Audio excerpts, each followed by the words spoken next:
3 kunda kelaman otajon deb duolarni olib chiqdim. Lekin ishim ko'payib, ishim bitmay 5 kun bo'lib ketdi safarim.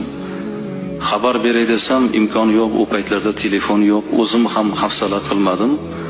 Xullas 5 kun deganda kirib keldim. Hovliga kirib kelsam, so'rida otam o'tiribdilar. Yaqinroq borib salom berdim. Assalomu alaykum. Otam boshlarini quyi qilib, qo'llarida tasbih shu darvoza tarafga qarab o'tirgan ekan. Shu meni ko'rishlari bilan padaringga la'nat deb so'kishni boshladilar. Indamay otamga qarab yuraverdim. Bir qadam qolganimda tizzalab endi ko'rishamanmi desam, boya hayqirib so'kayotgan otam endi dod deb yig'lashni boshladilar.